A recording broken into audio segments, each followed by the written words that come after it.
Gálatas, carta a los Gálatas 4, 4 y 5.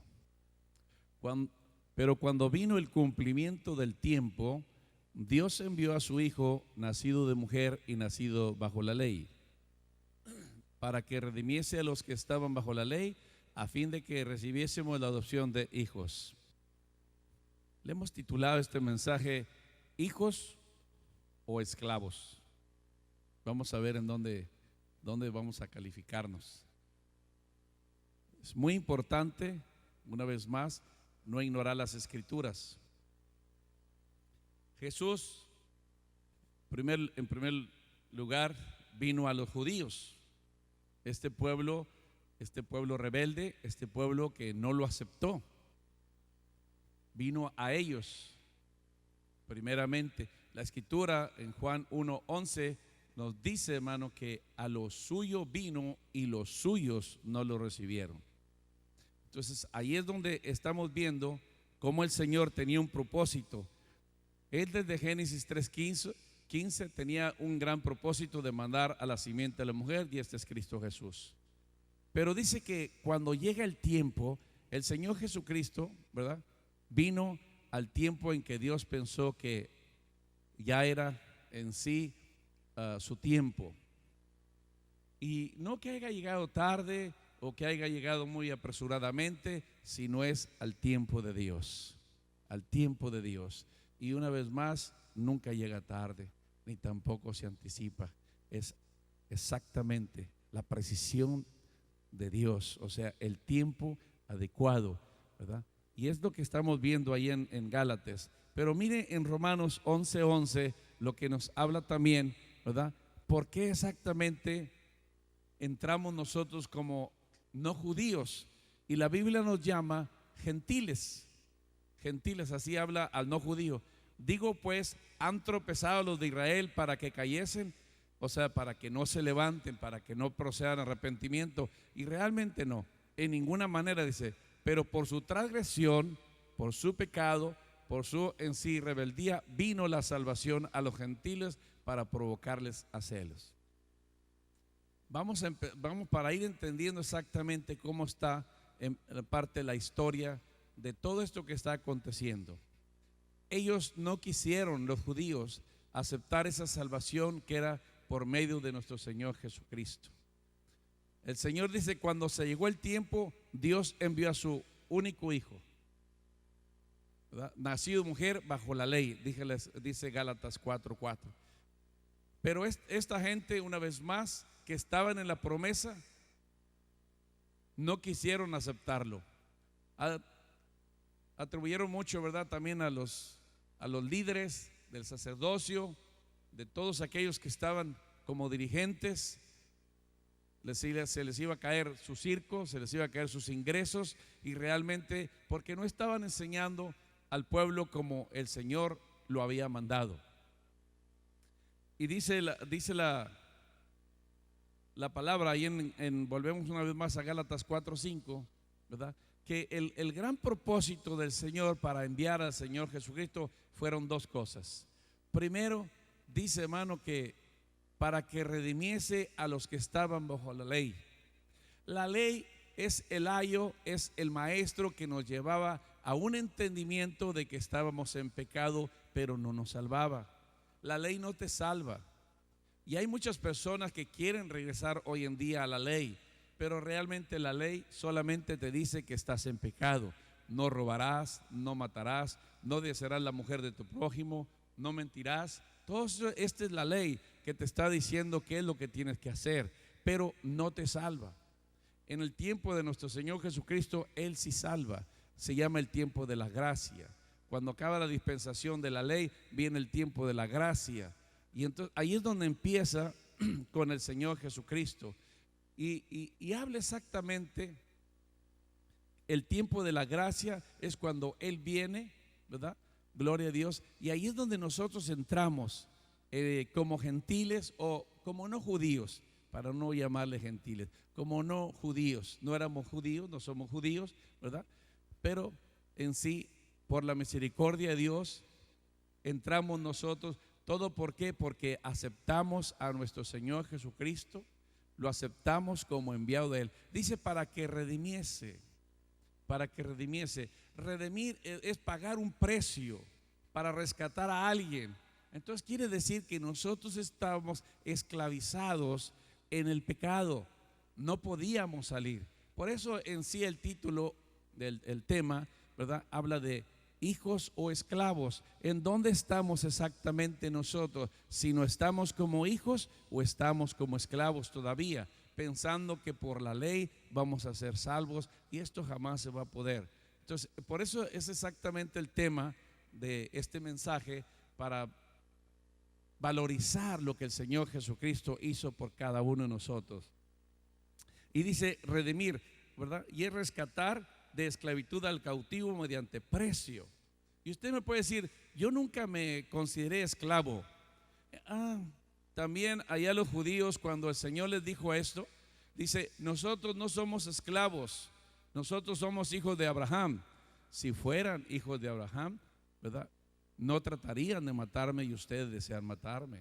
Entonces, fíjese muy bien, ahí en el Evangelio de San Juan 8:34, el Señor Jesucristo también les habla a estas personas y les dice exactamente, mire, Jesús le respondió cuando dijeron, no somos hijos de esclavos del pecado. De cierto digo que todo que aquel que hace pecado, ¿qué dice? Esclavo es del pecado.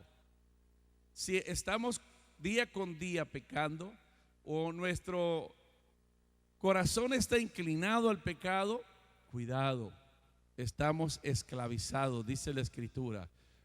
Yo no lo estoy diciendo yo, por eso es muy importante que usted esté ahí comprobando en su Biblia, si la trajo, y si no, haga estos apuntes, llegando a casa, compruébelo. Ahí cuando ellos le dijeron que no eran esclavos, sino que eran hijos de Abraham, les dice el Señor, dice, todo aquel que hace pecado, esclavo es del pecado. No pueden salir de esa situación, no pueden salir de ese estilo de vida que han estado llevando. Mentiras, engaños, robos, mal vocabulario, malos deseos. ¿Todo esto puede suceder a un cristiano? Sí, sí puede suceder, porque no ha sido renovado su mente. Está todavía como esclavo, su mente está esclavizada, conoce la palabra, ha escuchado la palabra, pero no ha tomado una gran decisión de ser hijo de Dios. Vamos a ir despacio porque es muy importante todo esto que nos va a hablar el Señor a través de su palabra. Y entonces aquí el Señor dice, voy a enviarlos para que Él pague el rescate. La primera es para redimir al pueblo, para redimir a la humanidad de que estábamos esclavizados. Aquel que hace pecado, aquel que lo practica, esclavo es del pecado. A ese es al que vino el Señor Jesucristo a redimir, a pagar el precio. Él mismo dice, yo no vengo a los sanos sino a los enfermos. Así es que esto no es de atarnos o tomarlo como un desprecio, no. Esto al contrario, valorizar lo que el Señor Jesucristo hizo por cada uno de nosotros, que aún siendo pecadores, Cristo muere por nosotros. Esto es de gran valor para cada uno de nosotros. Entonces por eso dice el Señor, el que estaba mintiendo ya no mienta más, el que estaba robando ya no robe más. O sea que todo aquel que esté practicando el pecado ya no más. Es a lo que vino el Señor Jesucristo, a redimir. Usted tiene que aceptar que el precio para el perdón de nuestros pecados es la sangre de Cristo. Mire lo que nos dice ahí en Hebreos 9:22, exactamente para ver ese precio que se pagó para que usted y yo fuésemos redimidos, ¿verdad?, por el Señor Jesucristo. Y casi todo es purificado según la ley con sangre. Sin derramamiento de sangre no se hace remisión. No puede redimir el Señor Jesucristo si no hubiera derramado su preciosa sangre. Él vino a derramar su sangre en la cruz del Calvario. Él vino a derramar su sangre para remisión de muchos pecados. Por eso la Escritura dice, ¿verdad?, que si no hay derramamiento de sangre, no puede haber remisión. Y mire qué bueno, hermano, que el Señor vino a derramar su sangre preciosa. Entonces no es en vano, no es en vano, para que nosotros en sí fuésemos bendecidos. Ya no es la ley, ya no era el tiempo y la dispensación de la ley, sino ahora la dispensación de la gracia. Porque de tal manera amó Dios al mundo, ¿verdad? Y a cada uno, cuando habla de mundo, habla de la humanidad. Y cada uno de nosotros hemos sido redimidos. Hay que valorizar esto bastante. Hay que valorizarlo. Antes yo practicaba pecado, dice cualquiera de nosotros, ¿verdad? Y con mucha facilidad. Es más, decía mentiras que hasta yo mismo me las creía. Personas que he escuchado que dan testimonio, dicen, no, hombre, era tremendo, porque era esclavo del pecado. Pero ahora es a lo que Dios mandó al Señor Jesucristo para redimir, para rescatarnos de esa vida pecaminosa, de esa vida totalmente que no le agrada a Dios. Él pagó el precio. Y segundo fue, como dice ahí en Gálatas 4:5, para que fuésemos adoptados como hijos. Ahí viene algo bueno. Fíjese muy bien. Primero, ya hablamos de redimir. El Señor mandó para estas dos cosas. Primero, para que redimiese a los que estaban bajo la ley. Aleluya. Aquellos que se querían justificar por la ley, por las obras, jamás lo pudieron. Y después, a fin de que recibiésemos la adopción de hijos. Quiere decir que anteriormente, cuando usted y yo no teníamos al Señor Jesucristo o no lo aceptamos, no éramos hijos, éramos creación, éramos solamente una creación, ¿verdad? Pero cuando aceptamos al Señor, es a lo que Él vino, para que nosotros fuésemos adoptados. Mire todo el paquete que el Señor nos da. Primero, estábamos muertos en nuestros pecados y delitos. Viene el Señor Jesucristo, paga el precio, paga en sí nuestra libertad. Estábamos esclavizados al pecado, no podíamos liberarnos. No, yo no sé usted, pero yo sí estaba, ¿verdad? Pero como el Señor vino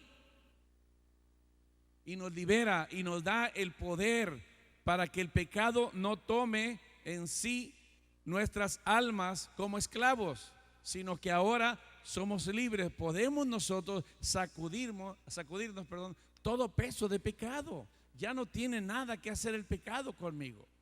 Porque por cuanto es más grande el que está dentro de mí, por cuanto el Señor Jesucristo que está en mí, gloria a Dios, ese es el que me da la fuerza. Por eso Pablo se atrevió a decir, todo lo puedo en Cristo que me fortalece.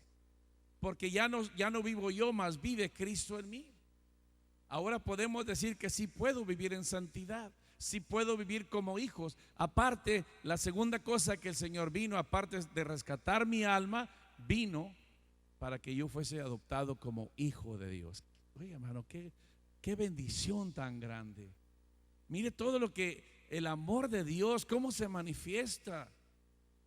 En una ocasión, un hermano tenía un niño pequeño en sus brazos y le dije, si te pidieran a este niño tuyo para que todo Nuevo Laredo fuera salvo, ¿lo darías? No, hombre, ni lo piense. ¿Se fija? Como humanos, bueno, el Señor dio a su único hijo para que toda la humanidad que creyera en Él fuera salvo, que lo aceptara. Ahorita vamos a ver qué es esto también, ¿verdad? Entonces, una vez más, aquí pasamos ahora de la ley a la gracia. En Juan 1:12 dice, mas a todos los que lo recibieron, a los que creen en su nombre, le dio autoridad de ser hechos hijos de Dios. Ya no somos criaturas. Ahora, hermano, por ese sacrificio que el Señor hizo, viene a pagar el rescate, ese derramamiento de sangre, paga el rescate para nuestra liberación. Ahora puedo decir yo, sí puedo vivir en santidad, sí puedo vivir sin estar con el deseo de estar pecando, de mi vieja naturaleza. El pecado no tiene autoridad sobre mi vida. Ahora yo puedo ser libre para Él. Hay ocasiones que cuando empezaba en el camino de la cristiandad, yo le hice varias preguntas al Señor. Y Señor, ¿cómo va a dejar esto? ¿Y cómo va a dejar lo otro? ¿verdad? Pero mientras estuvo entrando palabra en mí, hermano, la pregunta fue contestada según yo comía palabra del Señor. Lo único que puede transformar tu vida, una vez más, es cuando tú comes palabra. Jesucristo es la palabra. Cuando Jesucristo es formado en tu vida, ¿verdad? Ya no eres tú, es el fruto del Espíritu. No es el fruto del humano, no es el fruto del hombre ni de la mujer, sino es el fruto del Espíritu. ¿Qué es lo único entonces que transforma vidas completas? La palabra de Dios. Mientras no comas palabra, mientras no estés escudriñando la Escritura, mientras no estudies palabra de Dios, no puede haber una transformación sincera. Puede ser una transformación aparentemente, y en la prueba vas a caer, vas a fallar. Pero cuando eres transformado por la palabra de Dios, por eso son los discipulados, para estudiar palabra de Dios, para que entre palabra de Dios. Hay algunos que quedan viendo y no entran, solamente. Hay algunos como cristianos, como que se llaman cristianos, que solamente miran. Mira esta plática que tuvo aquí, hermano, un maestro judío en Juan 3:1 al 3. Mira esta plática que tuvo. Y dice, hermano, había un hombre de los fariseos que se llamaba Nicodemo, un principal, no era cualquier persona, era un principal entre los judíos, el 2. Este vino a Jesús de noche, le dio pena. Dijo, yo soy maestro de la ley, maestro de los judíos. ¿Sabes qué? Voy a ir de noche a ver a esa persona que se dice maestro. Y fue de noche, le dio pena. Y le dijo, Rabí. Ahora imagínese, este sacerdote, este hombre, decirle, principal en la sinagoga, decirle a alguien Rabí, era humillarse totalmente, porque está diciendo maestro. Maestro, dice. Sabemos que has venido de Dios como maestro, porque nadie puede hacer estas señales que tú haces si no está Dios con él. Respondió Jesús y le dijo, de cierto te digo que el que no naciere de nuevo no puede ver el reino de Dios. Ahí, hermano, en su Biblia marque ver. Si usted usa marcador, marque ver, ¿verdad? Y hay algunas personas que solamente se quedan en ver. ¿Y por qué digo así? Porque el mismo Pablo dijo que de nada difiere un niño a un esclavo. Cuando tú eres niño, ¿verdad? Fíjese muy bien, cuando usted es niño, en la palabra de Dios no difiere nada de esclavo. ¿Cómo? ¿Se entendió? Como que está ahí medio. Mire, vaya conmigo, no perdamos esa cita, a Gálatas 4 del 1 al 3 para ver exactamente esto. Esto se pone bien cuando entendemos por el Espíritu la palabra de Dios. ¿De nada difiere un niño a un esclavo? Un niño en Cristo, sí, un niño en Cristo. De nada difiere. Miren muy bien. Pero también digo, entre tanto que el heredero es niño, nosotros somos herederos, sí somos herederos. ¿Y eres niño? Mire lo que dice la Escritura. En nada difiere del esclavo, aunque es señor de todo, el 2, sino que está bajo tutores y curadores hasta el tiempo señalado por el Padre. Así también nosotros, cuando éramos niños, estábamos en esclavitud bajo los rudimientos del mundo. ¿Se fija qué sencilla es la palabra de Dios cuando la vemos por el Espíritu Santo? Cuando el Espíritu Santo nos está enseñando, es bien sencilla la palabra. No es difícil. Hay personas que dicen, es que no la puedo entender. Pues no quiere entenderla. Pero aquí está. De nada difiere el niño del esclavo. Cuando éramos niños, dice aquí, hermano, estábamos en esclavitud bajo los rudimientos del mundo. Digo porque estábamos igual que el mundo. Hacemos toda clase de pecado y tratamos de justificarnos lo que estamos haciendo, ¿verdad? Pensando que pues Dios es amor, Él me perdona. Ten mucho cuidado. Dios es amor, pero también Dios es muy justo. Y a veces nos viene, hermano, en sí cierto juicio por parte de la desobediencia y no nos agrada. Una persona que estaba en ciertos problemas en su vida, cristiano, y dice, es que esta prueba Dios me la está permitiendo. Le dije, esa no es prueba, esa es consecuencia de tu pecado. No confunda prueba con consecuencia. Hay ocasiones que desobedecemos a Dios y hay alguna consecuencia de aquello. Es como tú te desvías. Tú eres un hombre casado y resulta que tienes relaciones sexuales fuera de tu matrimonio y procrean por allá un hijo. Y estoy en la prueba porque estoy trabajando mucho. No, esa no es prueba, es consecuencia. Pecaste, te desviaste. Y esa consecuencia la vas a llevar toda tu vida. Toda tu vida.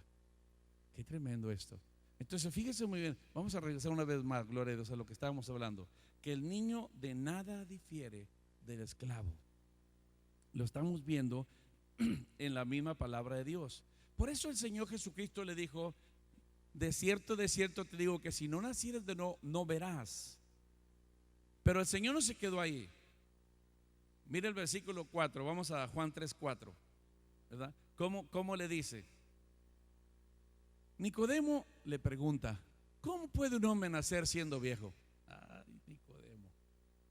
Y le está preguntando al maestro. Le está preguntando al maestro: ¿cómo puedo yo ser? ¿Cómo? Dice: ¿puede acaso entrar por segunda vez en el vientre de su madre y nacer? En unos versículos más adelante el Señor le dice: oye, ¿te dices maestro tú de Israel? Como diciéndole: pues ¿qué estás enseñando? Le dice: ¿te dices tú maestro de Israel? ¿Qué estás enseñando? Mire, la palabra de Dios tenemos que enseñarla por el Espíritu. Y se tiene que entender por el Espíritu. Aquí mi persona no tiene nada que hacer. Su persona solamente es un receptor de la palabra de Dios. Pero no la interprete, sino que sea el Espíritu Santo el que traiga esa interpretación a su vida, como ahorita en este momento lo está haciendo. Nosotros necesitamos el Espíritu Santo, ¿verdad? Morir a nuestro yo personal totalmente y dejar que el Espíritu Santo nos hable. Yo, entre más pasa el tiempo, yo veo pronto nuestra redención, hermano. Y no es que trate yo de emocionarlo ni de meterle miedo, no, pero hermano, estamos, no sé, en unos segundos del reloj de nuestro Dios de que suene la trompeta, la última trompeta. Está esto, ya estamos en los últimos tiempos. El día nadie lo sabe, ni la hora, ¿verdad? En una ocasión una jovencita se Nuevo dijo: ay, por favor, espere tantito. Todavía no estaba yo pastoreando, yo tenía un grupo de jovencitos. Y me dijo, y le dije: ¿por qué? Pues hermano, pues usted ya está casado, déjeme crecer, casarme, tener mi casa. Oh. Cuando ignoras lo que hay esperándonos, esa es la reacción de la persona. Pero cuando usted y yo, como mayores, o seamos jóvenes, estoy hablando de maduros en la palabra de Dios, comprendemos lo que nos está esperando, es mejor allá. Es mucho mejor allá. Créame, porque la palabra, ¿verdad?, lo asegura, la palabra de Dios. Todo esto que estamos viendo aquí, que tenemos por muy bueno, va a pasar, hermano. Todo esto es pasajero. Todo se va a quemar, todo va a quedar fundido, no va a haber nada. Pero lo que proviene del Señor, hermano, es eterno. Gloria a Dios. Por eso aquí entonces el Señor, hermano, gloria a Dios, le responde en el versículo 5. Este es lo más hermoso. Ahí mismo en el versículo 5.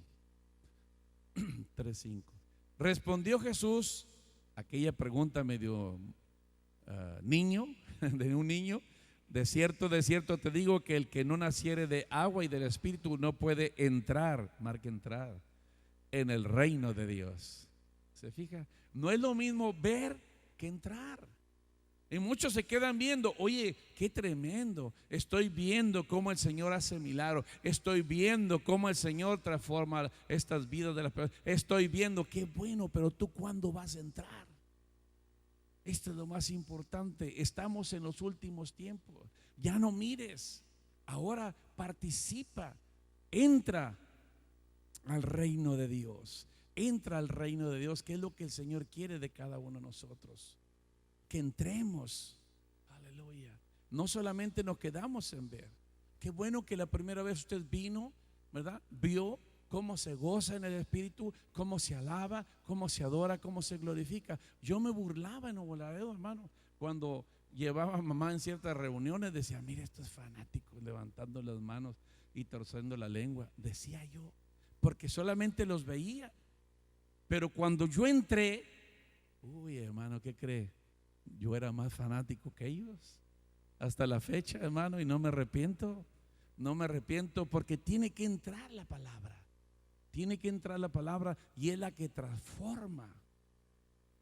¿Qué es lo que necesitamos? Mire, hermano, lo que necesitamos, ahorita vamos a volver a este versículo, pero en Hebreos 6:1, mire lo que necesitamos cada uno de nosotros. El escritor de Hebreos habla de esta manera y le dice, hermano, por tanto, dejando ya los rudimientos de la doctrina de Cristo, ya vamos adelante. Ya dejen los primeros, el conocimiento, las bases para, ya conocemos. ¿Cuántos años tenemos ya en el Evangelio? Y dice la Escritura, hermano, ¿verdad? Pablo y Pedro, oye, ya para estas fechas deberían de ser maestros y todavía tienen necesidad de leche. Que se les esté hablando de los primeros rudimientos, los primeros pasos. No, ya dice, hermano, vamos adelante a la perfección. Tú y yo tenemos que entrar, ¿verdad?, en el reino de Dios a la perfección, a tratar de ser perfectos. ¿Vamos a ser perfectos aquí en la tierra? No, Jesucristo no viene por perfectos. Jesucristo viene por gente que estamos luchando llegar a la perfección. Muy diferente. Estamos luchando. Nadie es perfecto aquí en la tierra, pero estamos luchando por ser. Por eso dice, vamos adelante, no echando otra vez el fundamento del arrepentimiento, de obras muertas y de la fe en Dios. Vamos a dejar ya eso. Y esto se logra, hermano, cuando usted y yo, nos regresamos a Juan 3:15, cuando usted y yo, hermano, fíjese muy bien, somos llenos, somos bautizados de agua y de espíritu. Cuando usted ya decide que la palabra de Dios lo llene. Mire, hermano, en el Evangelio de San Juan 6, adelantito, 6:40, y esta es la voluntad del que me ha enviado, que todo aquel que me ve, que ve al Hijo y cree en Él, dos pasos, ver y creer, tenga vida eterna y yo le resucitaré en el día postrero. La única evidencia de que creemos en el Hijo es la obediencia a la palabra de Dios. Dice, la única evidencia que yo creo, no solamente estoy viendo, sino yo creo en el Hijo de Dios, es cuando obedezco todo lo que Él me mande. Dos cosas vino a hacer el Señor Jesucristo, ¿verdad? A salvar lo que se había perdido y a enseñarnos el estilo de vida que el Padre demanda de cada uno de nosotros. Gálatas 4:6-7. Y por cuanto sois hijos, Dios envió a vuestros corazones el espíritu de su Hijo, el cual clama, Abba, Padre. Así que ya no eres esclavo, sino hijo. Y si hijo, también heredero de Dios por medio de Cristo. No solo tenemos que estar en Cristo Jesús.